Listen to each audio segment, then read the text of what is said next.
Iltiza Ramadan. Hadir, Pak. Terima kasih. Tri Aulia Ramadan. Hadir, Pak. Terima kasih. Ibnu Syidik. Hadir.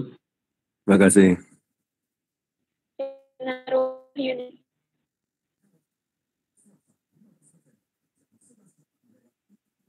Febian Naruhyuni. Hadir, Pak. Terima kasih.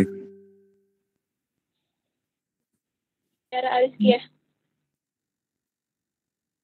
Hadir, Pak. Terima kasih.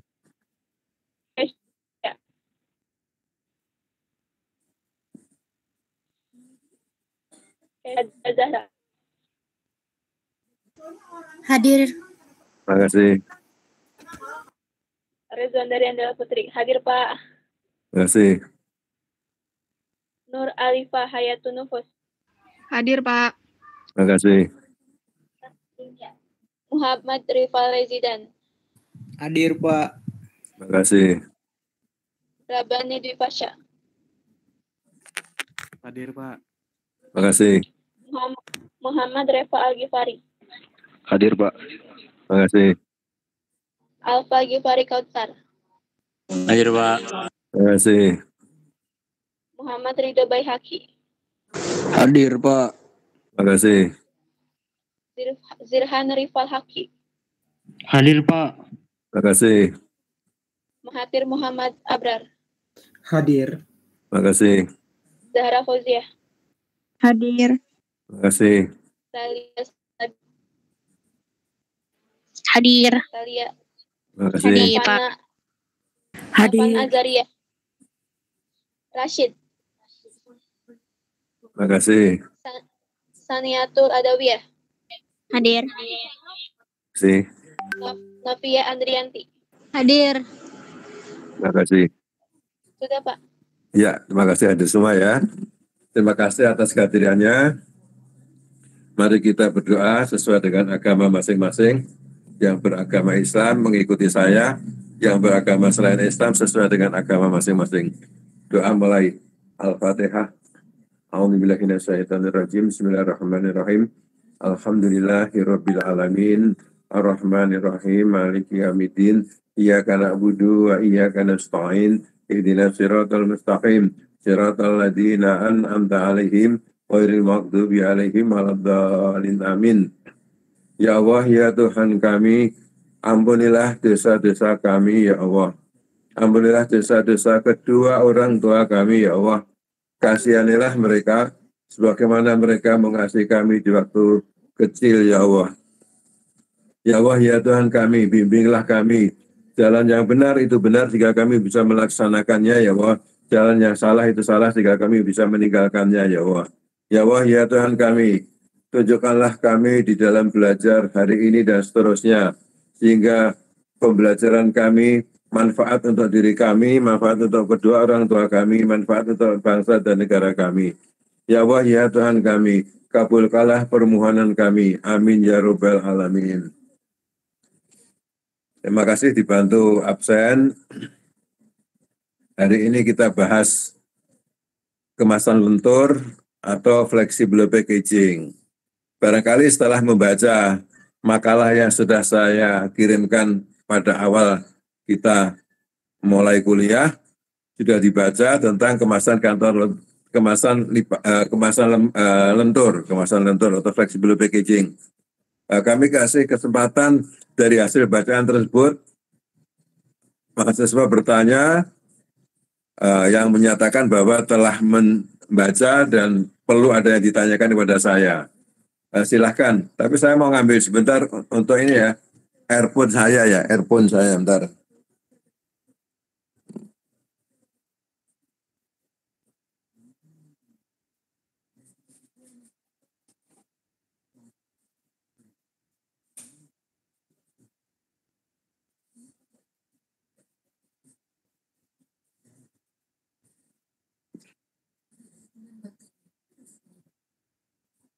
Ada.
Ya, sudah Bapak ya. saya izin Ya, halo? sebutin nama nggak Pak? Kok belum kedengaran, padahal udah Bluetooth-nya udah nyala kok. Belum kedengaran, ntar. Bluetooth sudah nyala. Halo? Terdengar Pak suara Bapak. Ntar. Bluetooth sudah nyala, kok belum dengar. Apanya ini, ntar?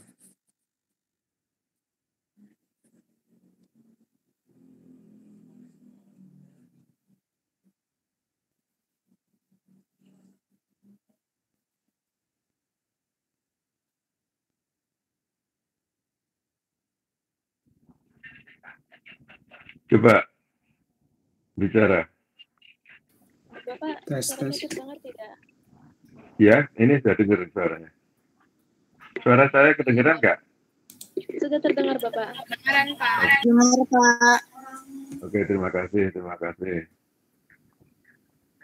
Kalau gitu saya izin bertanya ya Pak. Ya, silahkan saya catat. Namanya siapa? Rezwandari Bapak. Rizwan dari Risi ya, panggilannya. Iya Bapak. Yang dari silakan. Kan waktu kemarin saya ke pameran Alpek tuh Pak, ada stand perusahaan kemasan. Nah di sana itu saya ngeliat flexible packaging berupa roll plastik kemasan gitu Pak. Ada juga yang Betul. roll untuk plastik kemasan yang bagian tutupnya aja sama untuk labeling. Nah kalau misalnya roll plastik yang berupa tutupnya aja sama yang labeling kan itu harus pakai jenis kemasan ini pakai kaleng ataupun botol kayaknya termasuk flexible packaging juga karena kan itu bareng sama kemasan lainnya gitu pakai kemasan botol untuk kaleng. Terus juga kalau misalnya di kemasan kaleng susu Pak, kan kalau kaleng susu tuh kemasannya itu yang bagian warna biru-biru gitu kan dari kertas kalau nggak salah. Nah itu termasuknya flexible packaging juga nggak Pak? Karena yang dari beberapa waktu lalu saya lihat juga kalau misalnya flexible packaging itu cenderung dari plastik. Oke, terima kasih pertanyaannya, bagus. Ini suara saya dengar jelas apa enggak? Terdengar Bapak? Dengar jelas Pak. Oke, karena Risi tadi suaranya putus-putus. Yang lain dengar suaranya Rizwan dari putus-putus apa enggak tadi? Iya putus Pak. Oh, jadi mungkin signalnya di Rizwan dari yang kurang bagus kali ya. Ini di rumah apa di kampus semua? Ada di rumah, saya di rumah Bapak. Tadi ada mata kuliah Pak Saiful di kampus? Tidak ada Pak. Nggak Habis ada? ambil KTM Pak. Oh, apa itu? Kartu tanda mahasiswa. Kartu? Tanda mahasiswa Pak. Kartu tanda mahasiswa yang berbentuk ATM ya? Iya Pak. Oh, bagus ya. Jadi bisa untuk sekalian ATM ya? Itu Iya, dari Pak. bank apa? Mandiri apa BNI? Mandiri Pak. Oh, Mandiri. Oke, kalau Mandiri gampang. Nanti kalau ada apa price dari saya, reward dari saya, nanti bisa transfer kalau Mandiri. Ya, jadi pertanyaannya tadi,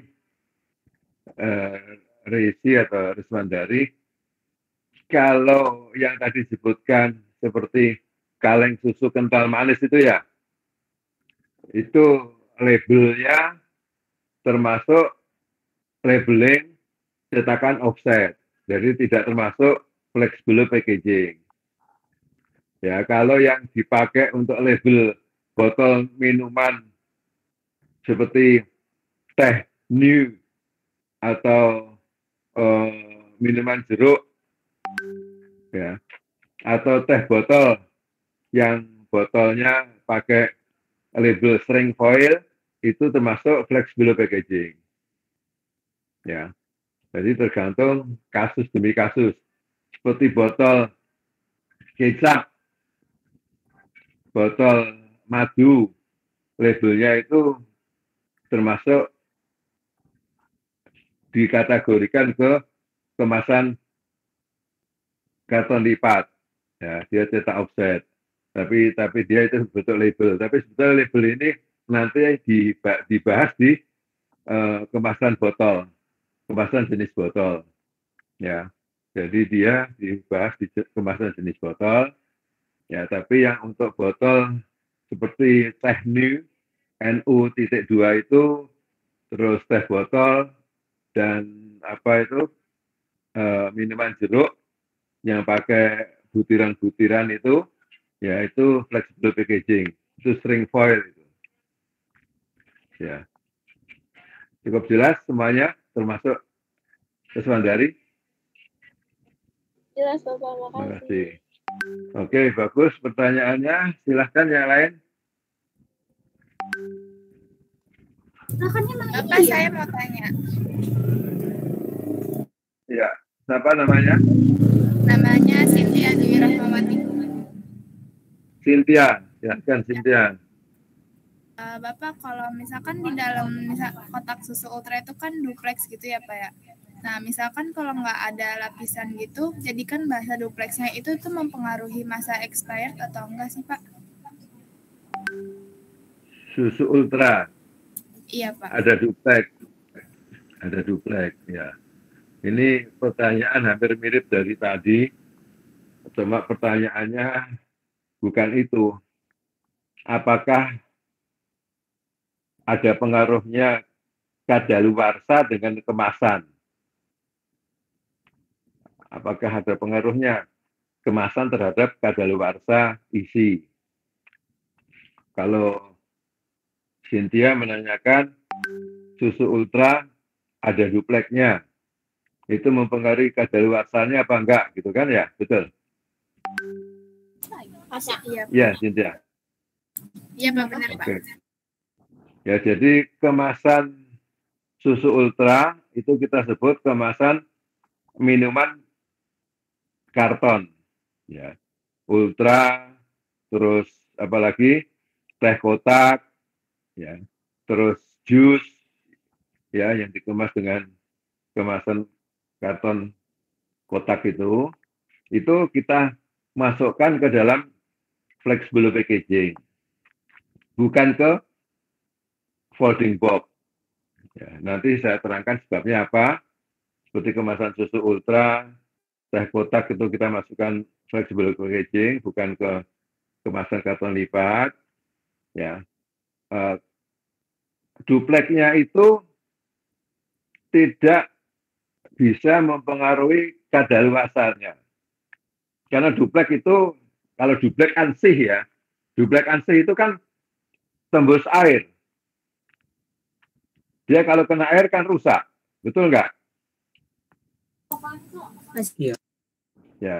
Ya, jadi di kemasan susu ultra atau kemasan minuman kotak, duplex itu sebagai substrate, sebagai bahan cetak supaya kemasannya itu berdiri, bisa berdiri. Ya, jadi dia bisa kukuh berdiri. Duplex itu sebagai substrate-nya. Substrate itu bahan cetaknya. Jadi dia tidak bisa mempengaruhi, memperpanjang atau memperpendek dari kadaluarsanya. Cukup jelas? Jelas Bapak, terima kasih Pak. Dalam hal ini, yang bisa mempengaruhi kadaluarsanya itu aluminium foilnya. Aluminium foilnya. Karena di dalam susu ultra maupun teh kotak itu memakai aluminium foil. Sedangkan sama-sama kemasan dalam kotak, kemasan cair dalam kotak, yang isinya susu segar, seperti susu segar Indomelek, Frisian Flah, ya, itu kadaluarsanya cuma antara seminggu sampai 10 hari. Dan itu pun harus ditaruh di tempat pendingin. tidak bisa di ruangan umum. Ya, dia bahan baku cetakannya atau substrate-nya dia bukan duplex tapi ivory. Tapi dia tidak ada lapisan aluminium foilnya. Ya, dia pendek waktunya untuk susu segar, ya, bukan susu ultra, susu segar yang waktunya pendek dan harus disimpan di pendingin. Dia tidak pakai aluminium foil, makanya tidak bisa lama. Dia hanya 3 lapis, yaitu lapisan luar PE, polietilen, lapisan kedua adalah ivory sebagai substrate-nya, lapisan ketiganya adalah PE. Ya, yang ketiga itu PE supaya bisa ngesil, juga bisa air susunya tidak bersinggungan dengan ivory. Karena ivory kalau kena air dia rusak. Ya. Jadi kesimpulannya pertanyaannya Cynthia itu duplex tidak bisa mempengaruhi kadaluarsa dari isinya. Cukup jelas semuanya ya selain Cynthia. Ya udah, Cynthia. Jelas. Oke, makasih. Lanjut, yang lain siapa bertanya?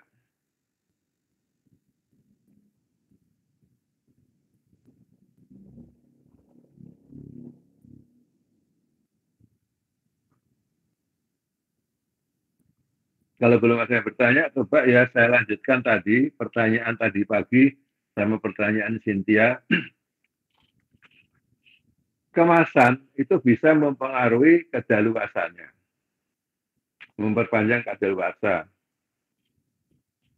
Tapi kadaluarsa dari isinya itu juga bisa dipengaruhi dari proses kimia dari isinya sendiri. Nah, itu nanti yang lebih tahu tentang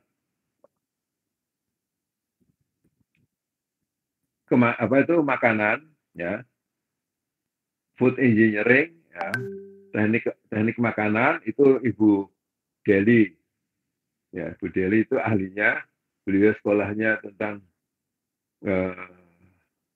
makanan, ya, makanan bisa diperpanjang kadaluarsanya dikasih obat pengawet.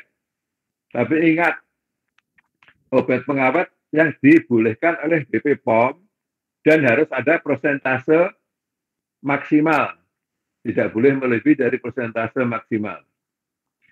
Tapi banyak pengawet yang dipakai oleh penjual makanan atau minuman itu pengawet yang racun, yang sebetulnya bukan untuk makanan, tapi untuk pengawet orang mati, mayit, ya, jenazah, ya, pengawet untuk furnish, mebel, ya, dan lain sebagainya. Nah, ini banyak orang-orang jual makanan, terutama yang di pinggir-pinggir jalan, sekolah-sekolah itu kasihan. Anak-anak kecil itu yang nggak tahu, mereka makan sembarangan di pinggir jalan, ternyata dikasih pengawet yang berbahaya. Nah, ini harusnya tugas BP POM untuk mengadakan operasi ke sekolah-sekolah. Ya, kembali lagi, makanannya, isi dari kemasan itu bisa diperpanjang waktunya, kadaluarsanya, dengan dikasih obat pengawet, antara lain yang diperbolehkan itu benzoat, tapi ada maksimal persentasenya yang dibolehkan. Ya, tapi kalau yang obat-obat pengawet jenazah, terus untuk pengawet varnish kursi itu dilarang, sangat dilarang karena itu berbahaya, itu racun. Ya. Cukup jelas ya. Ya, itu pengawet dari segi makanannya. Tapi dari segi kemasannya kita bicara tentang segi kemasan bisa diperpanjang kadaluarsanya dengan tadi ditambah aluminium foil atau diadakan vakum, ya. Di dalam kemasan ditiadakan unsur O2-nya oksigennya divakum, ya, sehingga makanan lebih panjang kadaluarsanya, expirednya. Ya, itu tambahan dari saya. Silakan yang lain bertanya. Pak, tadi memperpanjang expired makanan harus diberi apa, Pak? Kalau yang diperbolehkan benzoat. Yang tanya siapa? Saya, Pak, Ilhan. Ilhan. Oke, Ilhan. Benzoat ya, Pak? Iya.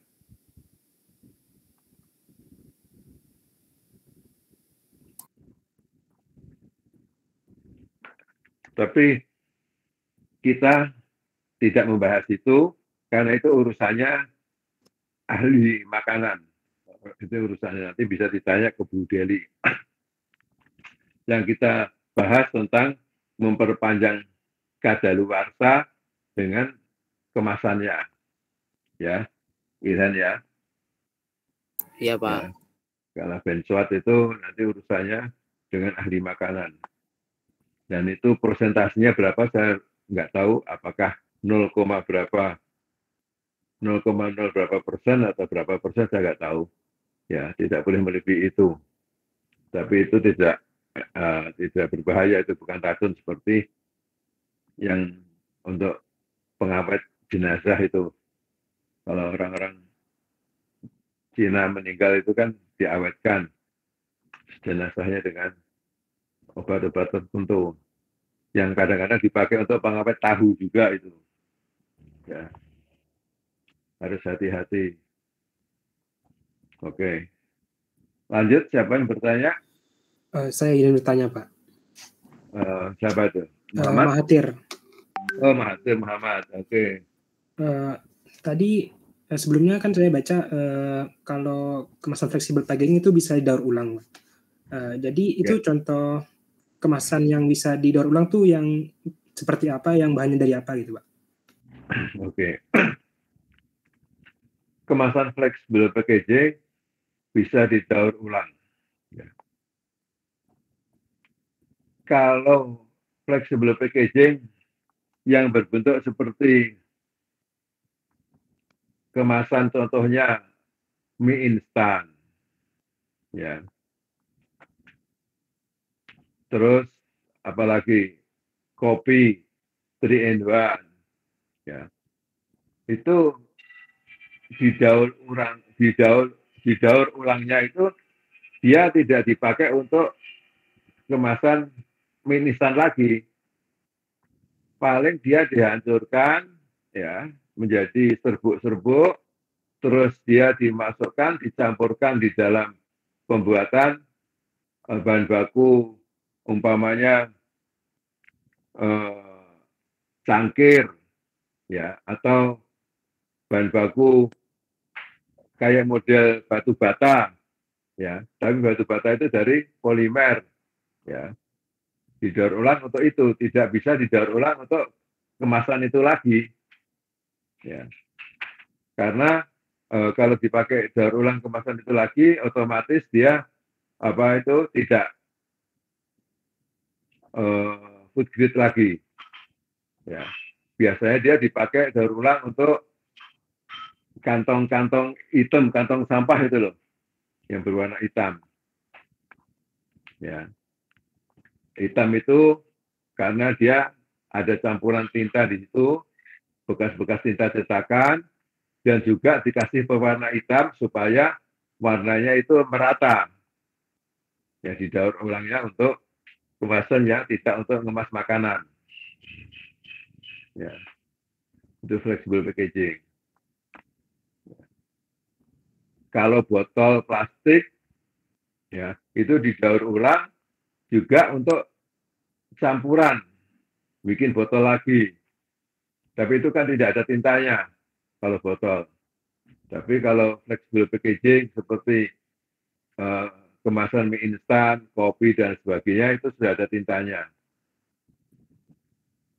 Ya, dia hanya bisa dipakai untuk bahan campuran kantong kresek yang untuk sampah lah.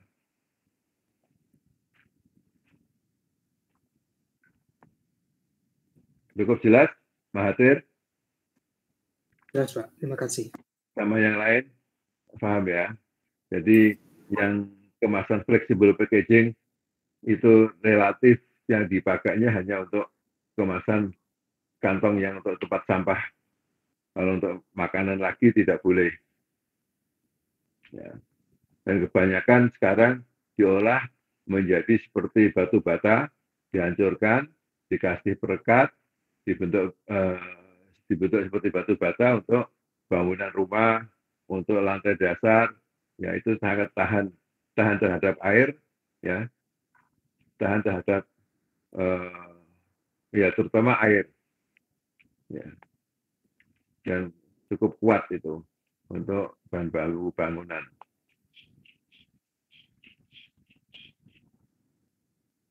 Lanjut, pertanyaan? Pak, saya mau nanya, Pak. Ya, Alvin ya? Ini balik lagi ke bahan pengawet sih, Pak. Saya pengen nanya itu.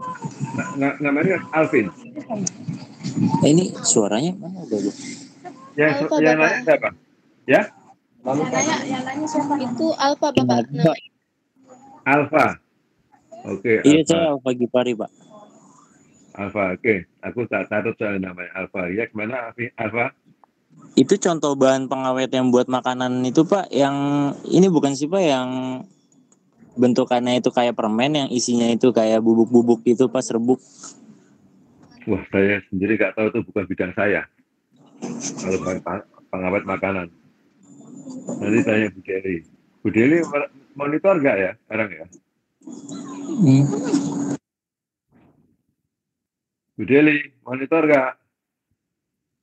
Ya, karena itu bukan bidang saya. Kalau Anda tanya tentang memperpanjang kadaluarsa, pengaruh kemasan terhadap perpanjangan kadaluarsa, saya bisa jawab. Tapi kalau untuk makanan itu ahli makanan tuh, orang IPB itu yang jawab. Ya, Alfa. Ya, benzoat itu tidak seperti serbuk ya, harusnya benzoat seperti apa itu cair ya.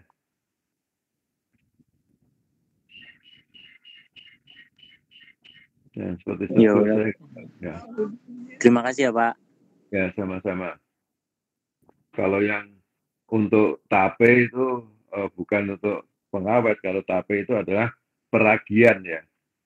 Nah, peragian ya. Dari apa itu? Dari bahan baku yang mengandung kalori, yaitu ketela itu atau ketan, dikasih ragi, itu proses peragian. Itu bentuknya serbuk itu. Tapi yang pengawet untuk makanan yang serbuk saya nggak tahu terus terang. Yang tahu saya benzoat itu cair ya. Saya nggak menguasai itu ahlinya makanan. Saya tanya tentang kemasan aja, yang supaya bisa memperpanjang kadaluarsa. Saya pernah mencoba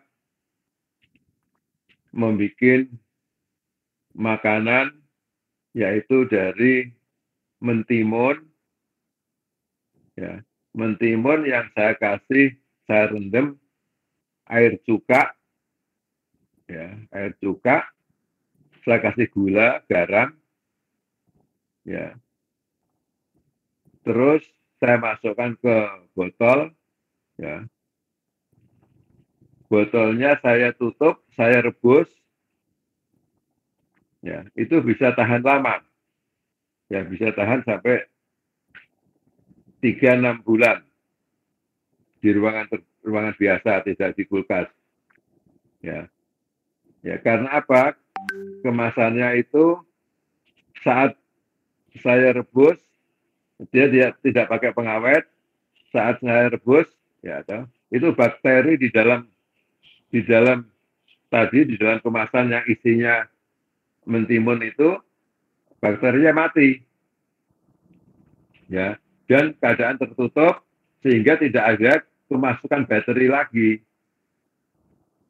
Tapi nanti kalau kita buka, setelah kita buka, kalau kita tutup lagi, kalau nggak ditaruh di kulkas, di pendingin, dia nanti cepat basi. Ya, kesimpulannya karena dia saat dibuka kemasannya itu dia terkontaminasi dengan bakteri. Ya, jadi harus kalau sudah dibuka harus dimasukkan ke lemari pendingin. Ya, itu tentang kemasannya. Saya nggak pakai bahan pengawet sama sekali. Tapi gula sama garam itu sebenarnya juga termasuk bahan pengawet. Ya, gula sama garam itu termasuk bahan pengawet makanan. Alfa, cukup jelas ya? Iya Pak. Oke. Silahkan lanjut. Terima kasih Pak. Silahkan, sama-sama. Lanjut. Saya Pak. Bapak saya izin bertanya Pak. Sebutkan namanya. Adinda Pak. Namanya Kesia Pak. Oke, Adinda dulu. Oke, silahkan Adinda.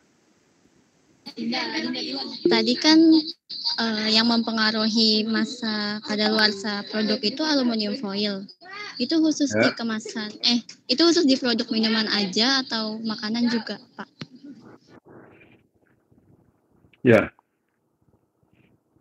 Makanan dikasih aluminium foil, contohnya gampang. Coklat. Ya. Coklat itu kalau tidak ada aluminium foilnya, dia cepat melumer. Ya, karena panas mudah masuk ke dalam, ya, dan dia matahari bisa masuk ke dalam.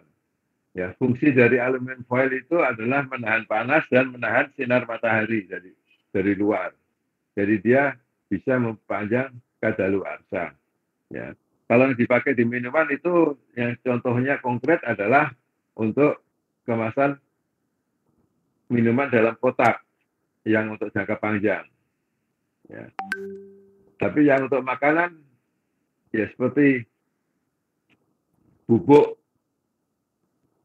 susu, ya bubuk susu yang minggu lalu sebelum UTS kalian kan punya tugas tentang kemasan karton lipat susu creamer dari Nestle, betul kan? Ya, Iya benar Pak. nah, susunya itu kan dibungkus dengan aluminium foil, Iya Pak. ya kan? Di kelompok-kelompok kalian kan beli itu kan dalamnya ada susunya dikemas sama aluminium foil kan? Dia tahan lama karena pakai aluminium foil. Coba dia hanya pakai metallizing, dia nggak akan tahan lama. Ya. Yang identik dengan aluminium foil kan yang hampir sama mengkilatnya, sama warnanya silver itu metallizing. Ya. Kalau susu creamernya itu kemasan primernya metallizing, dia tidak akan tahan lama. Makanya dipakai aluminium foil. Ya. Itu untuk susu creamer, ya juga untuk coklat, ya. Dan makanan-makanan lain yang membutuhkan waktu supaya jangka panjang selalu dilapisi dengan aluminium foil. Karena aluminium foil itu adalah bahan yang derajat bariernya, derajat tidak tembus, pelindungnya, barrier itu pelindung yang paling bagus, paling sempurna dibandingkan foil lainnya. Ya. Kita bicara masalah fleksibel ya. Kalau dibandingkan sama botol, kekuatan botol atau kaca. Tapi ini masalah kita bicara flexible packaging, yaitu aluminium foil. Ya, aluminium foil adalah bahan baku yang derajat bariernya paling tinggi, paling sempurna. Cukup? Adinda? Iya Pak. Cukup Pak, terima kasih. Sama. Yang lain tadi siapa? Saya Pak, Kesia. Aresia. Ya, Aresia. Kesia Pak. Ya? Kesia. Kesia. Iya. Kesia. Ya. Kemasan fleksibel itu biasanya digunakan untuk kemasan yang seperti apa ya Pak? Apa seperti bungkus mie instan saja? Kemasan lentur digunakan apa? Untuk kemasan yang seperti apa aja ya Pak digunainya kemasan fleksibel? Ya namanya kemasan fleksibel. Ya dia fleksibel sekali, dipakai apa saja bisa. Ya, kemasan fleksibel. Contohnya paling sederhana di dalam materi yang saya kirimkan ke kalian saat yang sudah dibaca itu kan ada kemasan fleksibel yang sangat sederhana, yaitu bungkus teh. Kalau kalian beli teh di warung Padang atau di warung Tegal, dikemas pakai kemasan fleksibel, pakai plastik kan, diikat karet. Iya Pak. Ya, itu paling sederhana. Ya, yang di tingkatnya itu kemasan fleksibel yang untuk mie instan. Ya, ada cetakannya. Terus kopi 3 in 1 atau kopi gula dan lain-lain. Ya. Terus ada fleksibel seperti minuman kotak. Ya. Itu bisa diisi cair yang seperti tadi, teh yang dibeli di warung Padang diikat saja sederhana, bubuk kopi, mie instan, ya itu yang bubuk kopi itu serbuk, mie instan itu padat, ya bisa untuk mengemas padat, ya dan bisa untuk mengemas krim, ya krim, apakah itu alkali, apakah itu asam, ya semuanya bisa flexible packaging untuk mengemas apa saja. Flexible packaging juga bisa untuk mengemas bahan padat, ya contohnya mainan anak-anak, ya yang dari plastik, ya toh, dikemas juga pakai flexible packaging, ya yang namanya fleksibel, dia fleksibel sekali, ngemas apa saja bisa.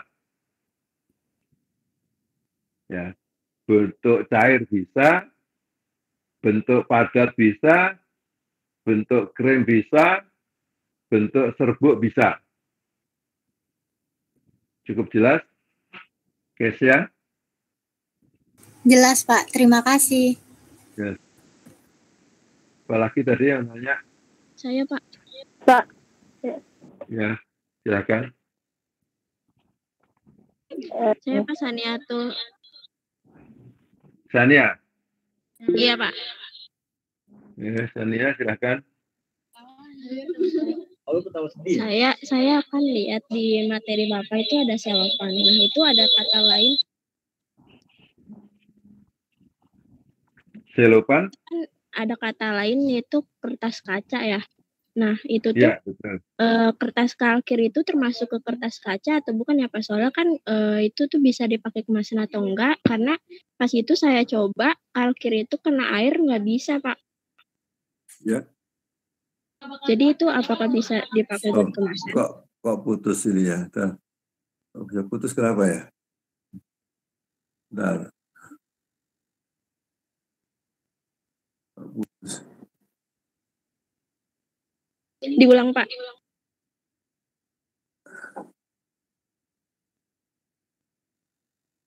Itu sambungan. Jelas? Bapaknya. Jelas Pak. Ya, jelas ya. Ini kok gambarnya kecil.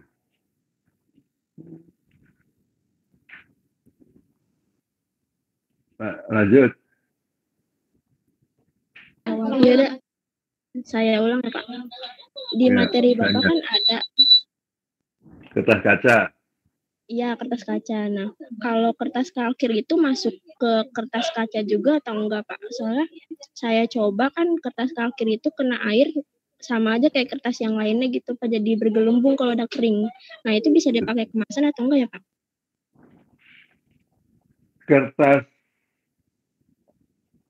kaca yang disebut selopan itu beda dengan kertas kalkir. Ya. Ya, jadi kertas kalkir itu tidak untuk kemasan. Tapi kalau mau untuk kemasan, itu dia harus ada lapisannya PE. Ya, supaya kalau kena cairan, dia tidak tembus. Kertas kalkir itu dibikin saat zaman dulu, itu dipakai untuk gambar teknik. Ya, untuk menggambar teknik. Ya, dia pakai alat gambarnya itu namanya rotring, ya seperti apa ya, bukan seperti ballpoint, tapi isinya cair, terus di dalamnya itu ada kayak jarumnya untuk supaya cairan warna hitamnya itu bisa keluar. Ya, jadi kertas kalkir itu dibuat untuk membuat lukisan teknik. Ya, belum ada digital, itu kertas kalkir dibuat untuk lukisan, gambar teknik mesin, ya gambar teknik rumah dan sebagainya. Bukan diciptakan untuk kemasan, terutama flexible packaging. Ya, supaya tahu ya, paham ya. Jadi dia pasti kalau dikasih air dia akan menyerap air, akan rusak. Ya, kecuali dia dilapisi PE. Tapi untuk apa kertas kalkir yang mahal? Untuk kemasan, tidak ada gunanya. Sedangkan selopan disebut kertas kaca, nah nanti kita urai. Selopan itu dari kayu, bahan bakunya di kayu, ada beberapa macam. Kalau jenisnya P, ya, selopan yang jenisnya P itu dia tidak ada lapisannya, ya. Jadi kalau kena cairan dia akan rusak, ya.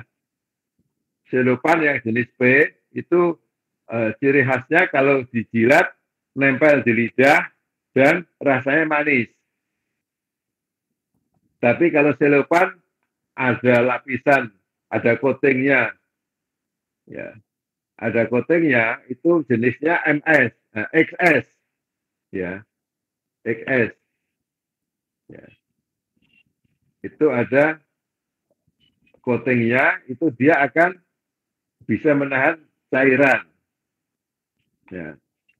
Dia disebut kertas kaca karena dia bening seperti kaca.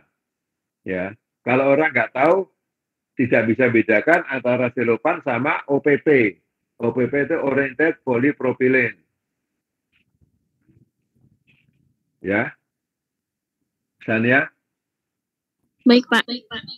Ya, jadi kalkir itu bukan untuk kemasan.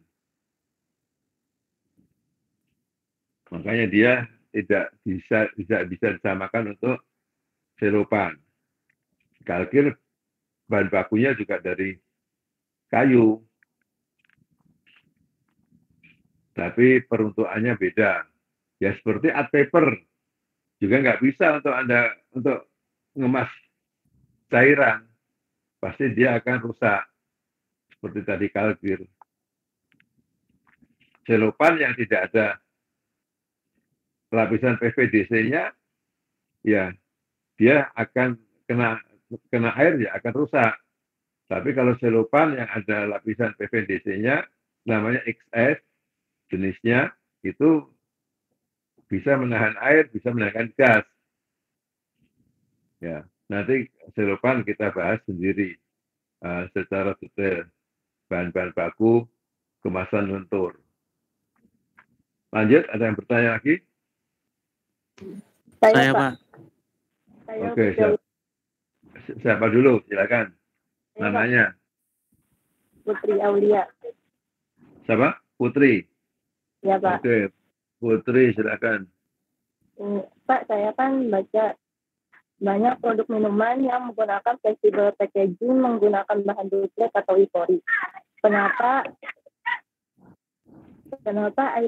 Apakah air mineral dapat dikemas menggunakan duplex atau EVORI atau tidak, Pak? Kalau air mineral kalau dikemas dengan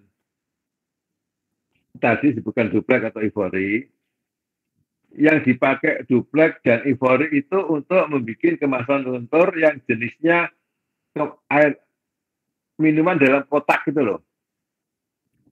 Ya, minuman kotak itu loh. Ada teh kotak, ada susu ultra, ya. Teh kotak, susu ultra, terus sari buah, itu dikemas dalam kemasan kotak kan? Iya, Pak. Ya. Nah, kemasan kotak itu yang saya sebutkan tadi, jus buah, teh, maupun susu ultra, itu yang tahan lama. Yang dipakai adalah duplex, dilapisi aluminium foil. Ya, itu dipakai untuk kemasan cair. Ya, susu, terus santan, itu dikemas pakai yang bahan bakunya duplex, dilapisi sama aluminium foil. Tapi kalau yang jangka pendek, kadaluarsanya pendek, seminggu sampai 10 hari, itu dia menggunakan EVORI, tapi tanpa aluminium foil. Nah, kalau yang jangka pendek pakai duplex, itu kelihatannya jelek. Karena duplex itu belakangnya kan abu-abu atau coklat. Sedangkan EVORI kan belakangnya putih kan. Ya, jadi untuk eye catching, untuk penglihatan supaya baik, karena tidak ada lapisannya aluminium foil, makanya digunakan EVORI, tidak menggunakan duplex. Nah, kenapa yang jangka panjang? Karena dia ada aluminium foilnya, maka dia dipakai duplex. Kalau pakai EVORI mahal. Makanya dilapisi aluminium foil sehingga warna belakang duplex yang abu-abu atau yang warnanya coklat itu tidak kelihatan. Paham ya? Ini dari eye catching, dari penglihatan. Karena yang jangka pendek nggak perlu aluminium foil, berarti dia pakai yang EVORI supaya kelihatannya indah, bersih. Paham ya? Ya, jadi ada hubungannya. Kenapa dia pakai EVORI, kenapa dia pakai duplex. Ya, pakai duplex karena belakangnya coklat dan dia untuk jangka panjang ada aluminium foilnya. Pakai duplex saja lah. Toh belakang coklatnya ketutup dengan aluminium foil. Tapi kalau yang jangka pendek tidak pakai aluminium foil, pakai EVORI supaya indah karena belakangnya putih. Cukup jelas, Putri. Iya, Pak. Oke. Terima kasih, Pak. Ya.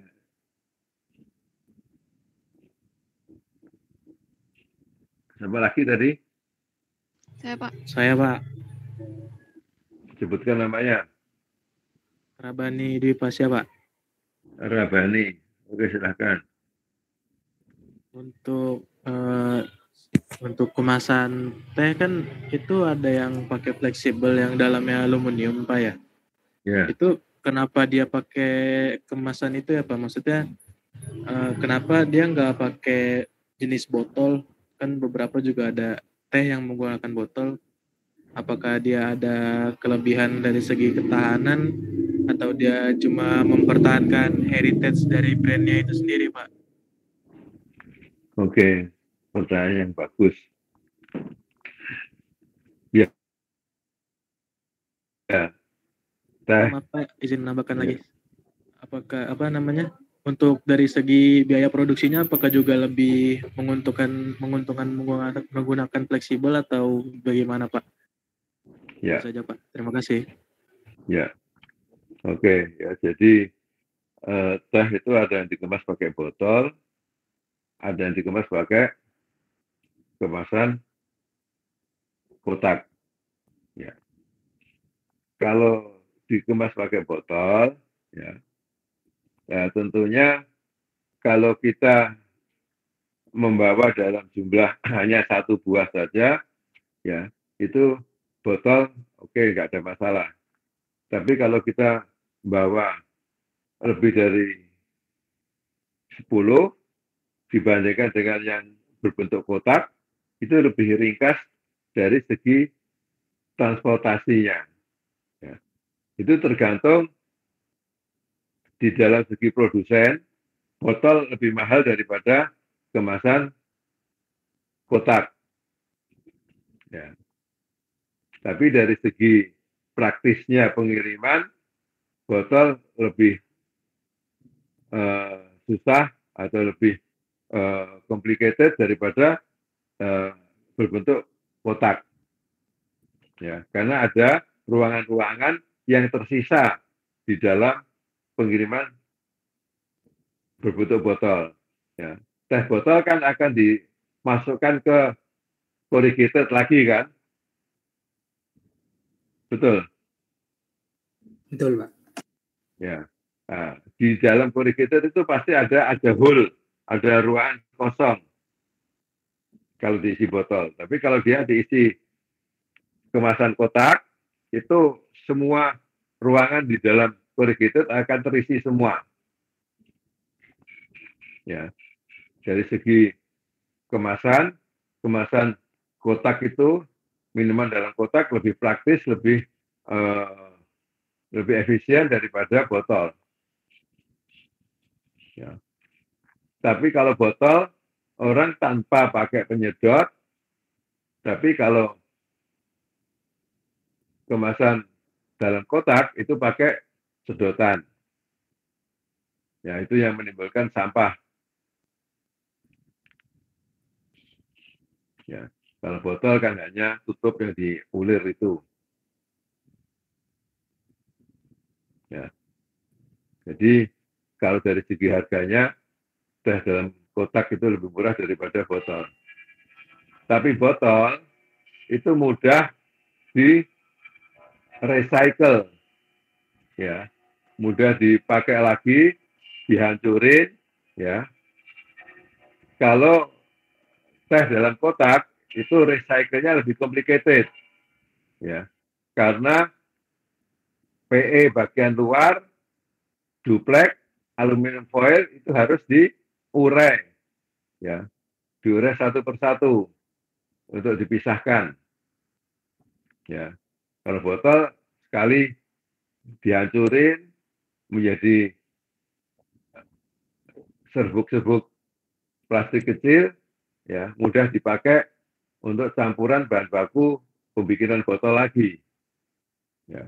Tapi kalau minuman kotak itu kalau mau didaur ulang lagi harus diurai antara PE paling luar, duplek, aluminium sama PE paling dalam. Ya, jadi untuk daur ulangnya lebih mahal daripada botol. Tapi harga satuannya minuman kotak itu lebih murah daripada botol. Ya. Sekarang kalian sebagai sarjana TICK, apakah kalian akan mempertahankan lingkungan supaya lingkungan itu kondusif dengan daur ulang memakai botol plastik, atau kalian akan membuat kemasan yang agak sulit daur ulangnya, tapi harganya lebih murah. Itu tergantung hati nurani masing-masing. Kalau mau mencari harga murah, pakai kemasan kotak. Kalau mau menyelamatkan lingkungan, pakai botol, sehingga bisa didaur ulang. Ya, itu pilihan. Hidup itu pilihan. Cukup jelas? Rabani? Jelas, Pak. Terima kasih, Pak. Sama-sama. Lanjut. Saya Pak. Ya, siapa tuh? Nur Alifa Pak.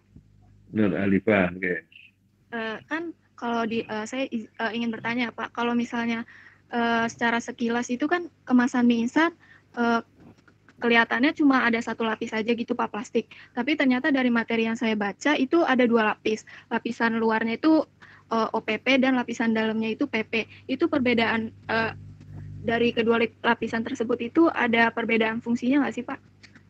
Ini kemasan apa tadi? Mie instan Pak.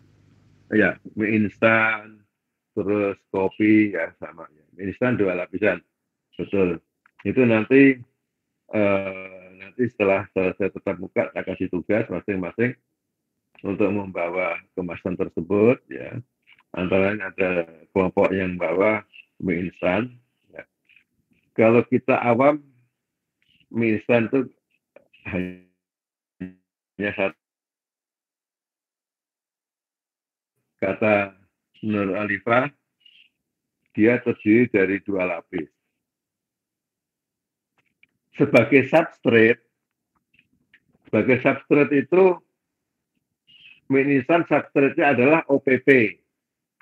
Kalau dia tidak menggunakan OPP, dia menggunakan PET. OPP itu oriented polypropylene. Kalau PET polyethylene phthalate, PET. Tapi biasa disingkat PET itu polyester. Ya. Sama-sama bahan bakunya dari minyak bumi, tapi beda strukturnya. Kalau OPP, kalau dibakar itu netes, bau rilin. Tapi PET, kalau dibakar itu sulit. Dia mengenalinya, dia pakai besi yang dipanaskan sampai membara, terus ditaruh di atas PET tersebut. Kalau warnanya menguning, ya itu PET. Ya.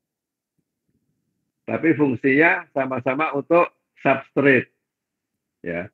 Mie instan itu bisa dicetak substrate-nya OPP, bisa juga dicetak pakai PET. Sampai situ cukup jelas? Jelas, Pak. Ya, dua-duanya dipakai untuk substrate cetak mie instan. Nyetaknya dia tidak di atas, tapi di bawah. Namanya dicetak surface. Kalau di atas, dicetak reverse, maaf. Kalau dia dicetak di atas itu surface, kalau dicetak bawah itu reverse. Mie instan dicetaknya reverse. Kenapa tidak surface? Ada yang bisa jawab?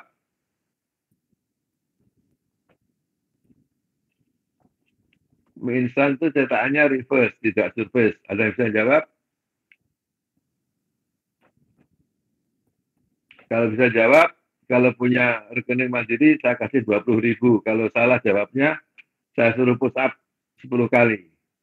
Kalau mau deal, silakan Pak, saya mau deal Pak.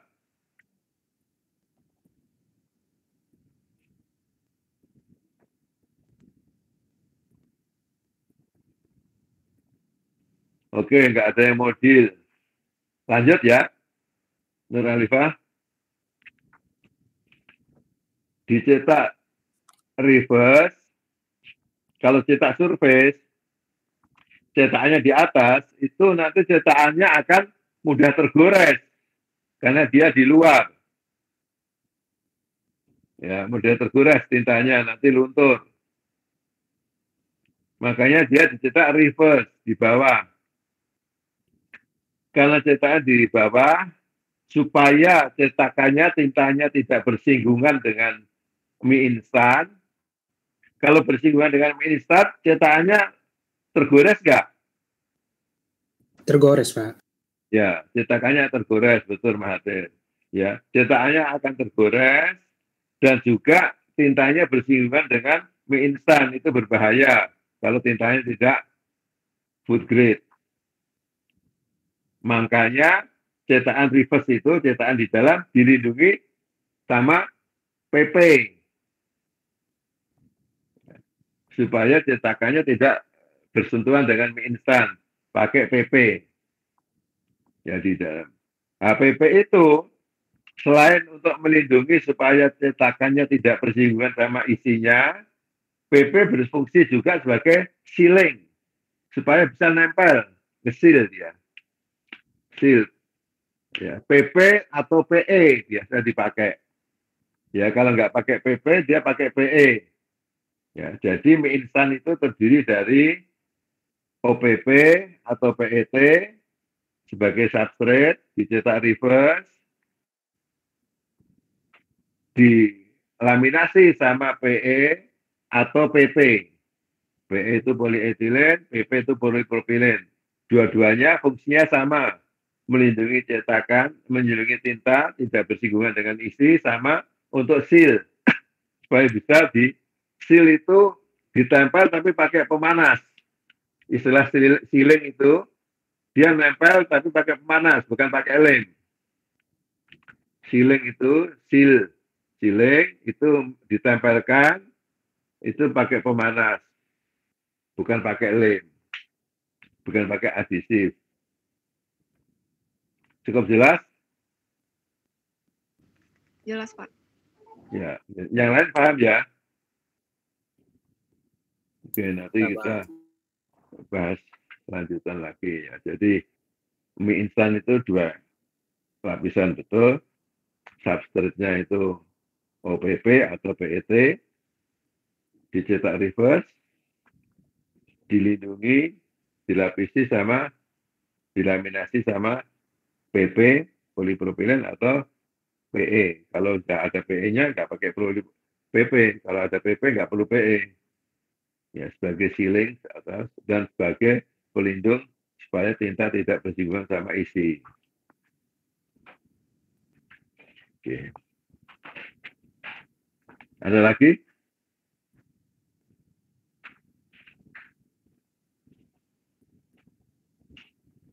Pak, saya ingin bertanya, Pak. Siapa, Mas? Saung, Pak, Saung. Saung, ya. Kan itu jenis lapisan fleksibel packaging ada 2 ya, Pak. Yang PE duplex, PE aluminium foil sama PE. Nah, yang kedua PE, ivory PE itu yang lapisannya kan direkatkan dengan cara mengekstrud PE atau lapisan ivory. Nah, itu mengekstrud itu apa ya, Pak? Oke. Ekstrud itu cairan PE dicairkan, ya, dia sebagai fungsinya sebagai lem adhesif untuk menggabungkan antara ivory, ya, sama PE. Ya, ekstrud itu bisa langsung, ya. Jadi di dalam istilah ekstrud, ya, pelapisan cairannya itu PE bisa langsung dilapiskan di atas ivory, ya, dia sebagai perekat, ya, sama pelindung supaya ivory-nya tidak tembus air. Tapi bisa juga ini ivory, ini PE, tapi dia untuk melapis, untuk melaminasi antara ivory sama PE tadi, dia pakai perekatnya itu ekstrud PE yang dicairkan, dia tuh sebagai lem untuk menempelkan antara ivory sama PE. Ya, ekstrud artinya butiran-butiran granulat itu PE yang bentuknya seperti beras, ya, yang pernah ada isu kan beras dari plastik itu, ya, PE, PP, ya, itu bentuknya seperti beras granulat di dalam karung-karung, ya, warnanya bening. Kalau orang nggak lihat ya seperti beras, Nah, mungkin ada yang nakal, beras dicampur sama granulat atau butiran PE atau PP. Ya, tapi sebetulnya PE sama PP lebih mahal daripada beras sebetulnya. Itu mungkin orang iseng aja, bikin sensasi aja. Ya, jadi kesimpulannya ekstrud itu adalah cairan PE atau cairan PP yang berfungsi sebagai aditif, sebagai lem, perekat, atau dia sebagai pelapis. Ya, supaya lapisannya kecil, dia diekstrud, tidak dilaminasi. Ya. Tadi kalau nggak salah disinggung, contohnya itu yang untuk kemasan minuman karton, ya, yang expirednya lama, kadaluarsanya lama, itu ada yang bilang terdiri dari 6 lapis. Lapisan pertama itu PE, lapisan kedua itu duplek, lapisan ketiga itu aluminium, ya. Tapi antara duplek ke aluminium itu dia dilapisin PE extrude, ya. Ya, jadi lapisan pertama PE, lapisan kedua duplek, lapisan ketiga PE extrude, lapisan keempat aluminium foil, lapisan kelima PE extrude, lapisan keenam PE. Ya, ada yang bilang lapisannya 6. Kalau saya menghitungnya hanya 4. Karena extrude tadi saya anggap itu sebagai perekat, lem. Bukan lapisan, ya. Yaitu lapisan pertama PE, lapisan kedua duplek, lapisan ketiga aluminium foil, lapisan keempat PE. Lapisan keempat ini PE-nya untuk supaya berfungsi sebagai seal, sebagai sealing, perekat, untuk nempel supaya dia bisa merekat dengan panas, dengan bantuan panas yang merekat. Kalau PE yang luar itu melindungi supaya tintanya tidak bergores dan juga supaya kalau dupleknya basah, dupleknya tidak rusak. Karena kalau minuman kotak itu dari kulkas dikeluarin itu kan akan basah mengembun. Nah, embun itu bisa merusak duplek kalau tidak ada lapisan PE-nya. Cukup jelas, Saum? Jelas, Pak. Terima kasih, Pak. Ya, ya semuanya juga ya tahu ya istilah extrude ya. Extrude itu cairan PE yang disemprotkan dengan lapisan tipis, bisa hanya 5 mikron, 6 mikron dilapiskan ke permukaan, ya. Seperti contohnya itu karton yang food grade bikinan Sinarmas yang disebut Fupak, ya. Fupak itu sejenis ivory yang dilapisi PE atas bawah, 2 muka dilapisi PE, ya, supaya dia tahan air, ya, atas bawah tahan air dan bisa disil langsung, ya. Dan dia food grade karena ada lapisan PE-nya. Itu PE-nya di extrude itu sangat tipis itu. Biasanya kalau PE extrude, kalau kita robek, dia ikut robek. Kalau PE lapisan, PE laminasi itu kalau kita robek, dia nggak ikut robek, tapi dia melar. Gitu. Ya. Cukup jelas ya.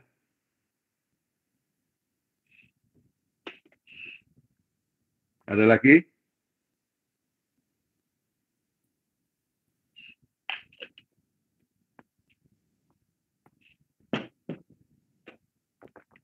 Ada lagi? Nggak ada?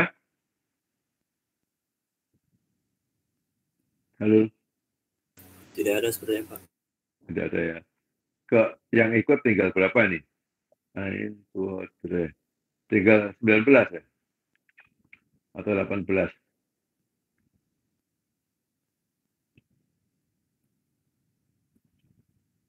Yang ikut tatap muka tinggal 18 ya?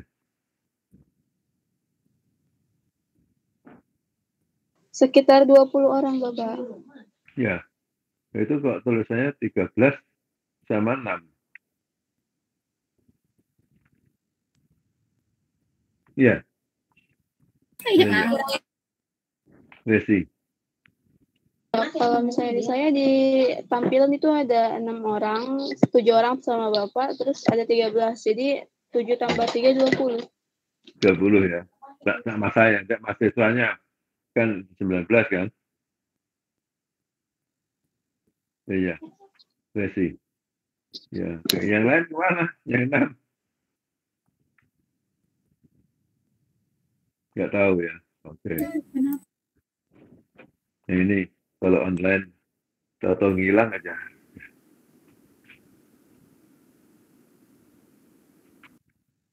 Oke, yang nggak ikut siapa tuh? Coba temannya dicatat ya, Resi ya, bantu saya ya. Yang nggak ikut ya.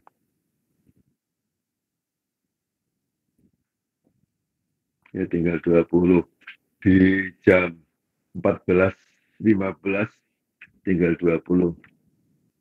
14.15 tinggal 20 mahasiswa. Tinggal 19 lah. Tinggal 19 mahasiswa. Minus 7. Oke. Kalau nggak ada pertanyaan, kita mulai ya. Tolong dicatat kalau saya terlalu cepat, diinterupsi ya. Kemasan lentur, ya, kemasan lentur atau flexible packaging adalah kemasan yang bahan bakunya bisa lentur dan bisa tidak lentur, yang proses produksinya dari roll ke roll. Yang proses produksinya dari roll ke roll. Kenapa bahan bakunya bisa lentur? Ya contohnya foil, ya, aluminium foil, gitu. Terus PE, OPP, PET, ya semuanya itu lentur. Yang tidak lentur antara lain duplex sama ivory. Ya, contohnya kemasannya adalah kemasan minuman kotak. Itu dia tidak lentur, tapi prosesnya masuk ke flexible packaging karena proses produksinya dari roll ke roll. Itu kenapa disebut kemasan lentur. Cukup jelas?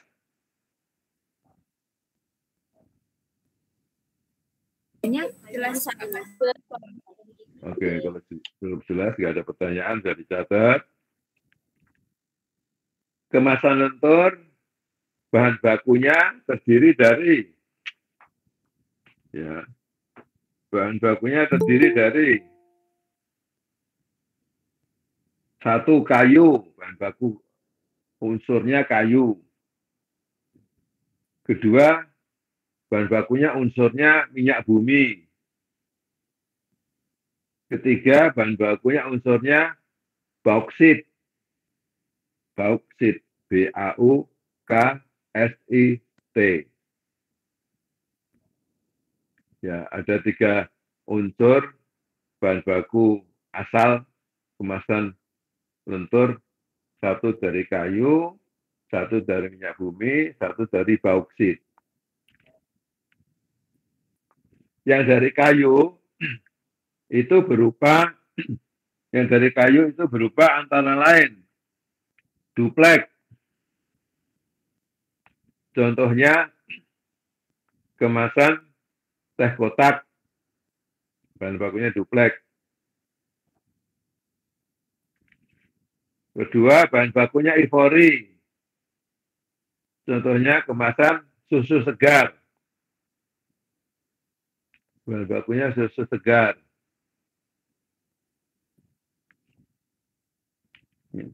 Yang ketiga, craft paper. Yang coklat itu, contohnya kemasan kopi. Ya, biji kopi itu yang dijual, biji kopi, terus kuaci, itu kemasannya pakai craft paper. Yang lain juga banyak saya lihat kemasan dari craft paper yang berbentuk kemasan flexible packaging. Yang contoh yang gampang dicari adalah biji kopi yang sudah digoreng itu, yang sudah tinggal dihancurkan, atau kuaci pakai craft paper. Selanjutnya, keempat adalah litho paper. Litho paper atau HPO, litho paper atau HPO, itu contohnya gula dalam sachet. Ya, gula yang sachet kecil-kecil itu bahan bakunya litho paper. Terus pernah lihat nggak sedotan? Ya, sedotan itu dikemas pakai kertas. Pernah lihat? Pernah, Pak. Ya, sedotan yang panjang itu dikemas pakai kertas. Ya, sedotan yang panjang dikemas pakai kertas satu persatu. Ya, itu kertasnya dipakai litho paper. Gula sachet yang kemasan kecil-kecil sachet itu juga litho paper. Terus lada dikemas kecil-kecil, garam dikemas kecil-kecil. Kalau kita pergi ke hotel atau ke restoran, garamnya di dalam sachet kecil. Ya, kalau kita beli apa ya, hok band atau apa, itu juga dikasih lada sama garam yang dikemas kecil-kecil. Itu dibungkus pakai litho paper. Dan yang terakhir, yang bahan dari kayu adalah selopan. Selopan itu biasanya dipakai untuk mengemas farmasi-farmasi, karena selopan itu bisa dirobek. Kalau dia bahannya pakai sumbernya dari minyak bumi, OPP atau PET, itu susah dirobek. Ya, selopan.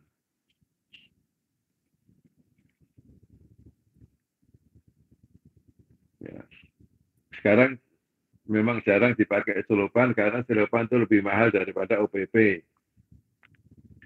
Selopan dipakai hanya untuk obat-obatan supaya mudah dirobek, mudah ditekan. Ya, pakai blister itu yang obatnya ditekan terus keluar, itu pakai selopan. Kalau nggak pakai selopan dia nggak bisa robek, susah itu.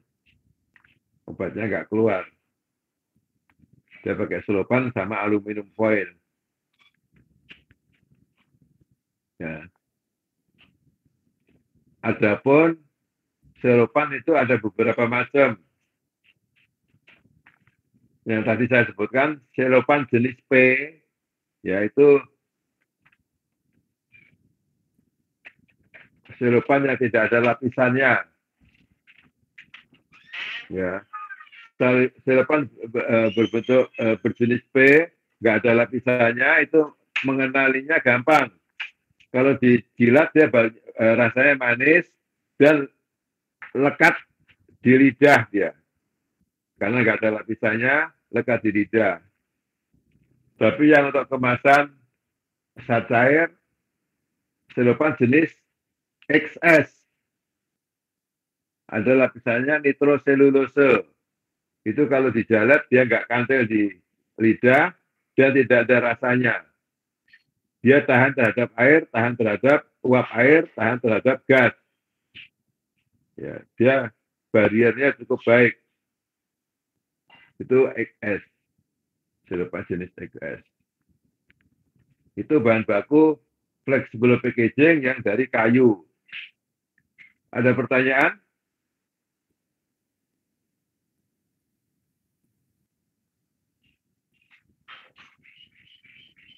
Ada pertanyaan? Sepertinya tidak ada, Bapak.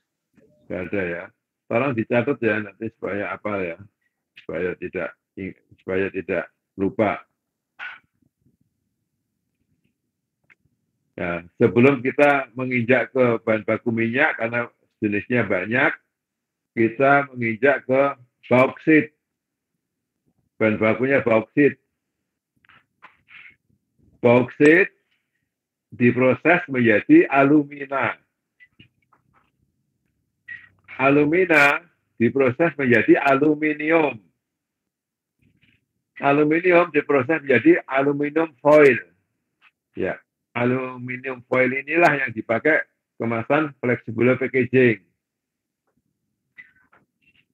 Ya, yang bisa kita lihat langsung yang pakai aluminium foil yaitu kemasan minuman kotak yang kadaluarsanya 1 tahunan lama. Itu pakai aluminium foil.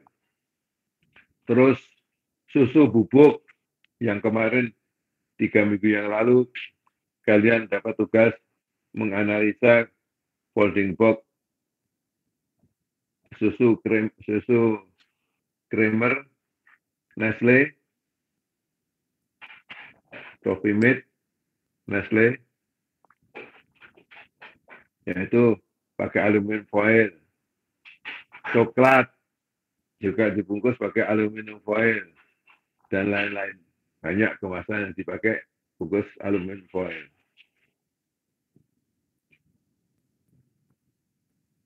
Terutama obat-obatan banyak yang pakai aluminium foil.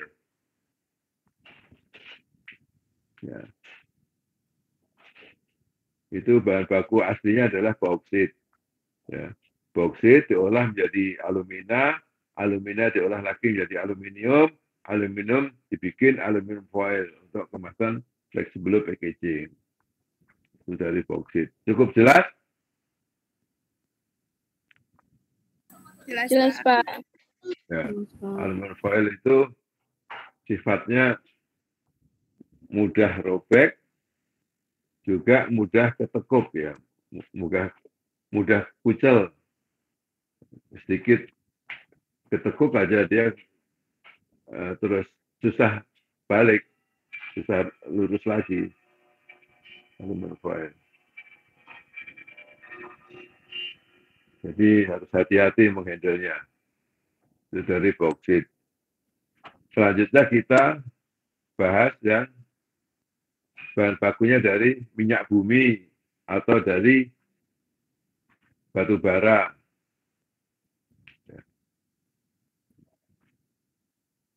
Minyak bumi diproses menjadi 1 PE. Ya. PE ini turunannya banyak. PE itu singkatan dari apa? Rezi? Polietilen. Polietilen, 100 untuk rezi. Polietilen, PE. PE turunannya ada LDPE. Singkatan dari apa, Kesa?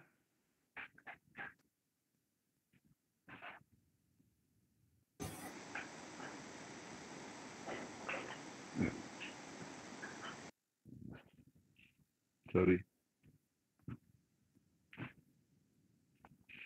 LDPE singkatan dari apa, Kesa?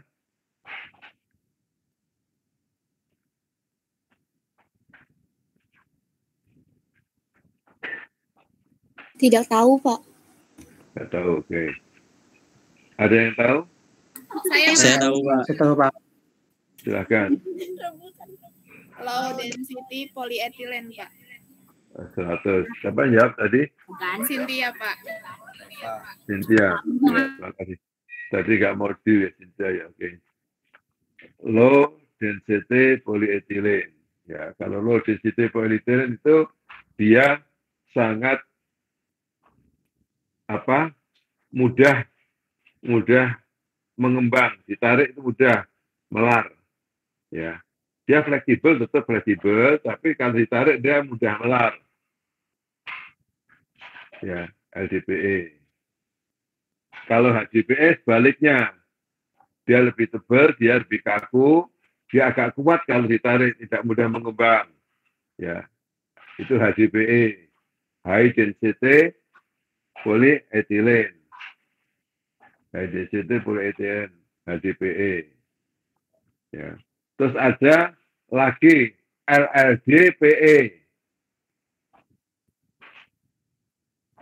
LLDPE adalah low linear polyethylene. Low linear polyethylene. Ya. Linear dia itu berlapis-lapis, tapi lapisannya itu tidak dilaminasi. Lapisannya itu dia waktu diekstrud itu terdiri dari lapisan-lapisan. Bisa 3, bisa 5, ya, bisa 6 lapis. Ya. LLDPE. Tapi pelapisannya itu bukan karena ada laminasi, tapi dengan waktu masih extruder, membuat foilnya itu, membuat PE-nya itu. Nah, ini dipakai untuk vakum, kemasan vakum.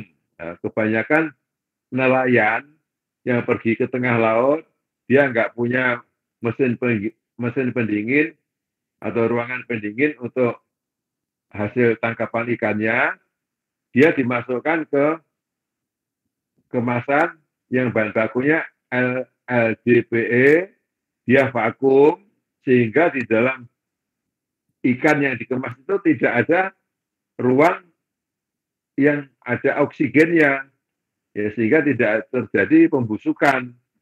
Kalau ada oksigennya, ikan itu mudah busuk, karena oksigennya dikeluarin, vakum, jadi dia tahan sampai 1 minggu lebih dibawa ke darat. Ya, kuat ya, karena divakum. Itu bahan bakunya LLDPE. Ya, PE itu turunannya LDPE, HDPE, LDPE. Ada pertanyaan?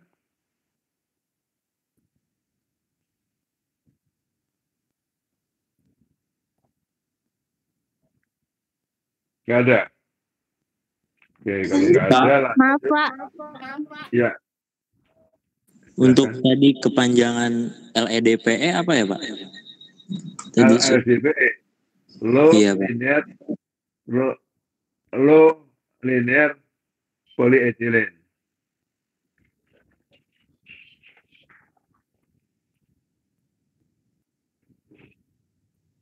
Makasih, Pak. Sama-sama. Terus Pak, kalau yang sebelumnya yang LGPE? LDPE, low density polyethylene. Oh, terima kasih Pak. Kalau LLD tadi low linear density polyethylene. Linear low density polyethylene, yang LDPE low density polyethylene, yang HDPE high density polyethylene.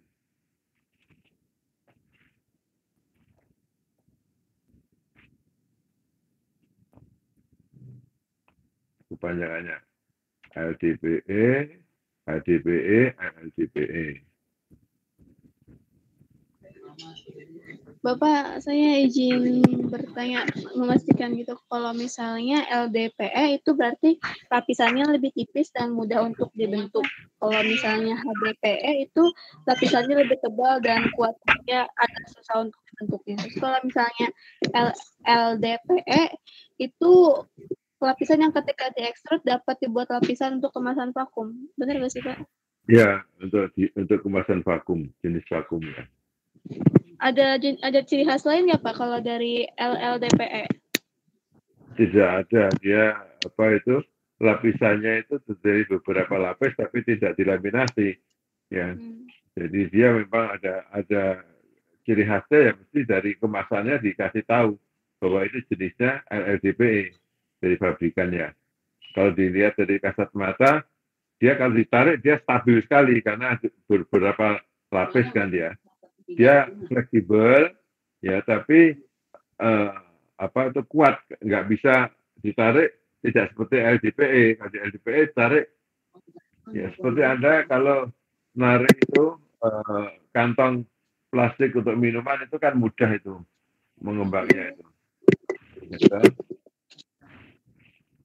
Ya seperti kantong kresek gitu, kalau Anda tarik juga mudah tuh yang itu yang dari LDPE. Kalau jadi LDPE dia walaupun tipis, fleksibel, tapi kita tarik kuat ya. Karena terdiri dari beberapa lapis. Terima kasih Bapak. Sama-sama. Kita lanjut ke yang dari minyak bumi. Setelah PE, kita lanjut ke PP. PP singkatan dari polipropilen. Ya. Polipropilen kalau ditarik dia tidak seperti PE. Dia bisa melar tapi tidak semelar PE. Ya, melar sedikit aja. Ya. PP warnanya lebih bening daripada PE. Kalau PE warnanya agak putih kesusu-susuan. Putih agak fogging gitu. Putih agak fogging itu PE. Tapi kalau PP dia putih bening seperti kaca. PP. Polipropilen. Polipropilen turunannya antara lain ya, polipropilen itu turunannya OPP. Oriented polypropylene. Itu sangat stabil dia. Dia kalau ditarik dia putus atau robek. Tidak melar seperti PEP, apalagi seperti PE. Kalau PE ditarik melar.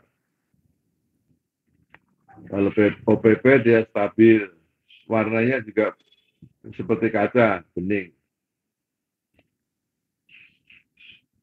OPP biasa dipakai untuk substrate yang tadi dikatakan mie instan, pakai OPP.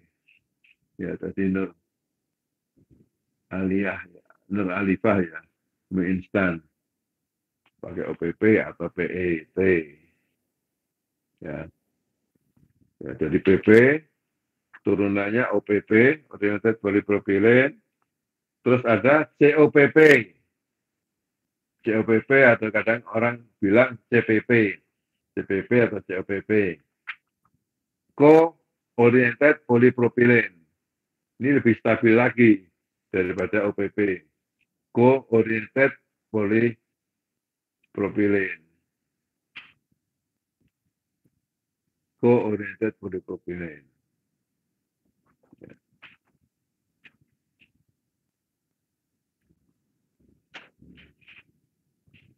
PP maupun PET kalau dibakar itu netes, bau lilin.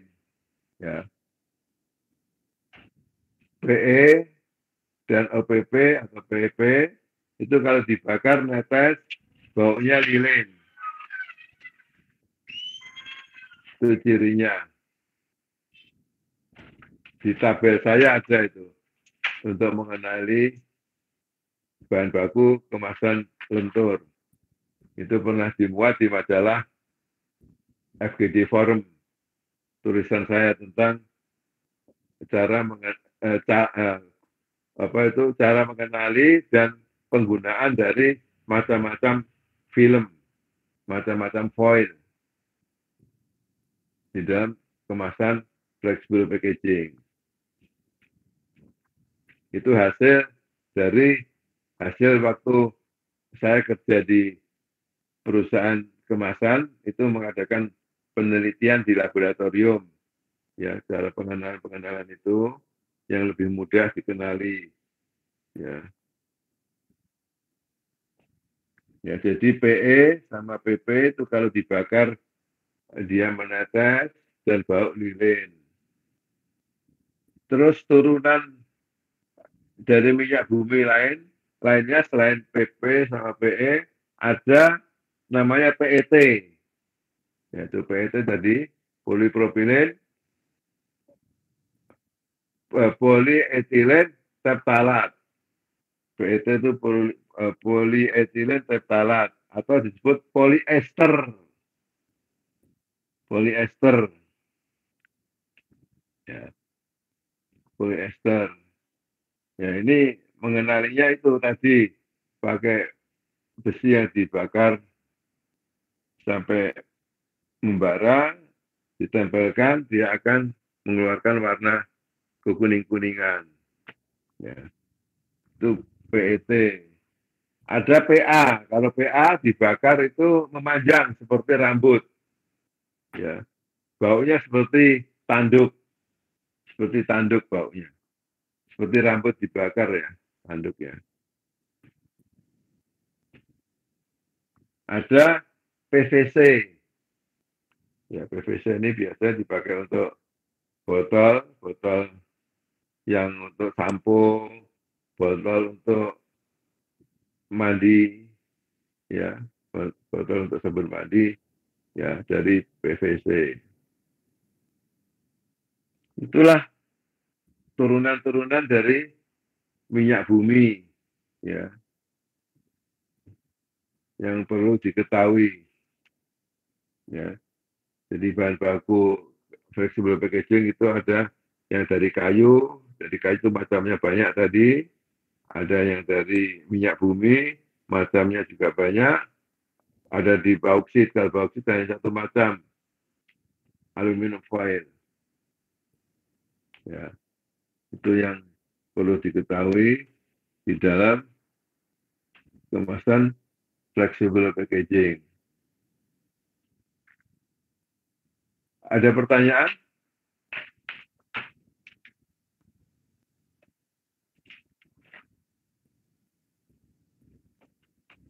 Ada pertanyaan? Sepertinya tidak ada, Bapak. Tidak ada ya, sudah paham semua ya. Oke.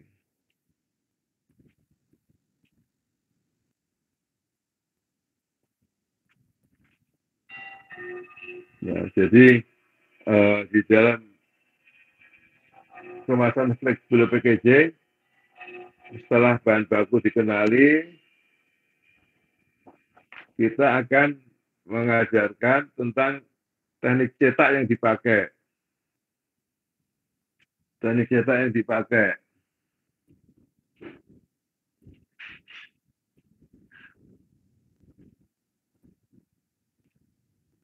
Teknik cetak yang dipakai itu rotografi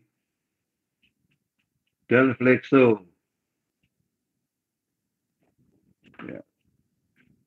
Rotografi itu oplahnya, cetakannya sangat banyak, di atas 1 juta putaran, 1 juta cetak. Bukan pieces ya. Kalau pieces itu kan 1 kali cetak bisa ada 4 atau 6 up. Ya. 1 kali putaran ada 4 atau 6 up, tergantung besarnya kemasan tersebut. Ya. Tapi kalau rotografi itu lebih dari 1 juta putaran kekuatannya cetak. Ya, yang flexo ya sekitar antara 500 sampai 600 ribu putaran flexo. Nah, tergantung nanti milihnya. Kalau flexo itu acuan cetaknya lebih murah daripada acuan cetak rotografi. Nah, di situ bisa diadakan studi banding kapan harus cetak roto, kapan dicetak flexo. Ya, tapi kan percetakan belum tentu punya semuanya, punya rotografi, punya flexografi. Karena di Indonesia ini cetakan flexo sampai saat ini yang dipakai Aeroflexo untuk nyetak label untuk ditempel di botol. itu dicetak flexo. Kalau untuk kemasan relatif jarang, baru mulai. Ya, saya kira ini Indonesia baru mulai pada investasi mesin flexo untuk cetak kemasan. Ya, tidak tahu kalau Samudra Mutas sudah investasi apa belum. Saya dengar sih baru akan menginvestasi mesin flexo. Ya. Ciri-ciri khas flexo sama roto tahu ya, Rezi? Ciri-ciri flexo sama roto insya Allah tahu Bapak. Tahu ya, oke. Ya, jadi jumlah oplahnya yang paling itu adalah roto, tapi acuan cetaknya lebih mahal daripada flexo. Ya. Nanti rotografi yang ngajar Pak Ingles, kalau flexografi, kalau nggak salah, Pak siapa itu? Saya lupa namanya, tapi teman saya lama itu. Dia dari supplier mesin sebetulnya dia tadi. Ya, itu. Cetak flexible packaging yang tadi sudah disinggung, seperti mie instan, nyetaknya reverse, bukan surface. Tapi kalau kemasan minuman kotak, nyetaknya surface, karena bahan baku cetakan atau substrate-nya adalah karton. Sedangkan kalau flexible packaging seperti mie instan, bahan bakunya film transparan, bening. Jadi dicetak reverse, belakang. Ya. Itu antara lain kegunaan yang digunakan teknik cetak untuk menyetak flexible packaging. Ya. Jadi flexible packaging itu bahan bakunya fleksibel dan bisa juga tidak fleksibel. Ya, karena seperti pembuatan kemasan minuman kotak. Akan tetapi proses produksinya itu dari roll ke roll. Kalau nggak ada pertanyaan, saya kasih tugas untuk minggu depan.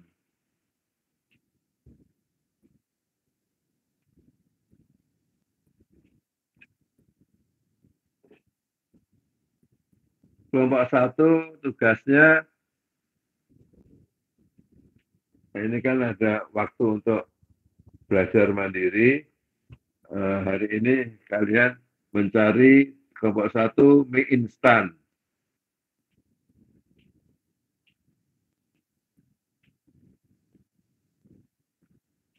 Kelompok 2 mencari minuman kotak.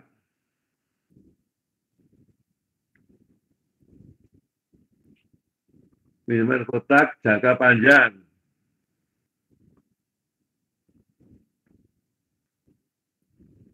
Yang 3, minuman kotak jangka pendek.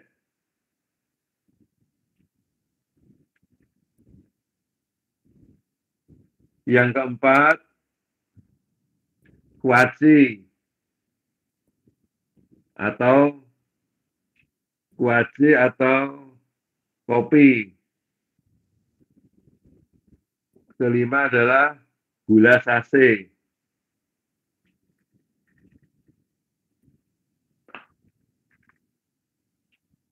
Apa yang kelima tadi apa? Kelima gula sase. Bungkus gula yang berbentuk sase kecil-kecil itu. Yang bahan bakunya lithopaper.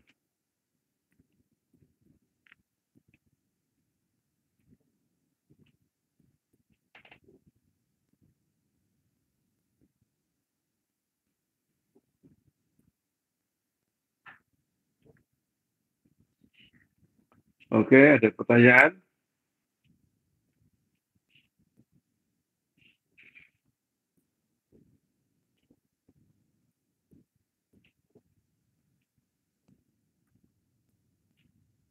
Ada pertanyaan? Tidak ada, Pak. Kalau nggak ada, silakan belajar mandiri dari contoh-contoh tersebut. Kita bahas minggu depan, kita ketemu insya Allah di waktu yang sama. Terima kasih atas perhatiannya. Semoga manfaat. Assalamualaikum warahmatullahi wabarakatuh. Waalaikumsalam. Terima kasih Pak. Waalaikumsalam warahmatullahi wabarakatuh. Terima kasih Pak. Salam. Pak, saya mau nanya dong Pak. Apa Saung? Kamu nanya?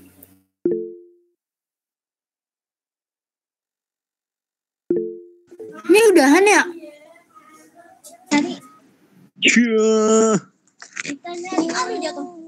Mau nitip nggak? Mau nitip Saung. Mau nitip nggak? Yang itu loh. Ini gue ikutan. Gue makan bukan. Jarang-jarang gue main. Pastinya ada yang kemasannya tuh kayak kemasan kopi. Karena kopi yang Gerak juga ada.